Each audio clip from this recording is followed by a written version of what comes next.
See, when a child is handicapped, either physically or even mentally, a child is not suffering. Parents are suffering, isn't it? A child is incapable, but not suffering. Have you noticed this? Even a mentally handicapped child, he's not suffering. Actually, he's more free of suffering than a lot of other children. But parents are suffering because their child is not like somebody else's child. It's the parent who is suffering because the parent knows the consequence of this child living in the society. He doesn't have certain capabilities, what will happen to him tomorrow. With these concerns, the parent is suffering. Isn't it so? The child is not suffering. The child is incapable. Handicapped means just that. Handicapped, the word itself says that. So, a handicap has come. Why? A certain manufacturing defect, that's what you're talking about, isn't it? All this may sound very brutal to you, the way I'm talking.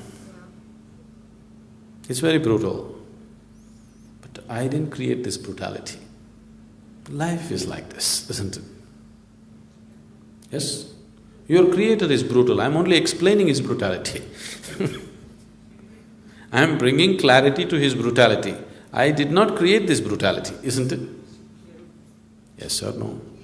Yes. Somebody is born with half a brain, I didn't create it.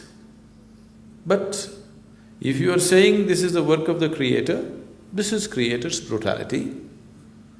Either you see it the way it is and see what we can do out of it, or you don't see it. Today, we no more call them as handicapped children, we call them special children.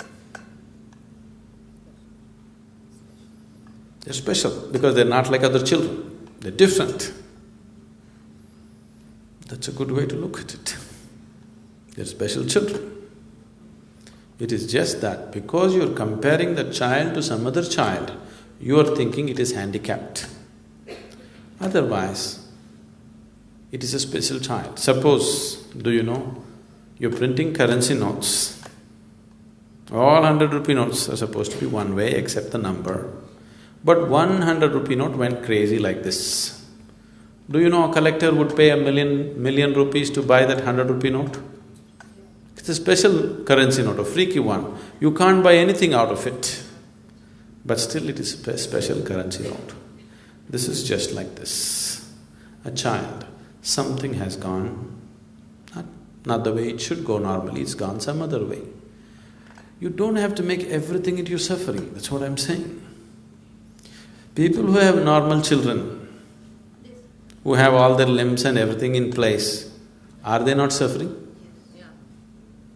Because the child is not listening to what you think they should do, you will suffer, isn't it? So your suffering has nothing to do with the handicap, nothing to do with well-being. Your suffering is just that if anything happens that you think should not happen, you will suffer. Or in other words, you want the whole existence to happen the way you think it should be. It'll never be so. In what form it comes to you, it doesn't matter.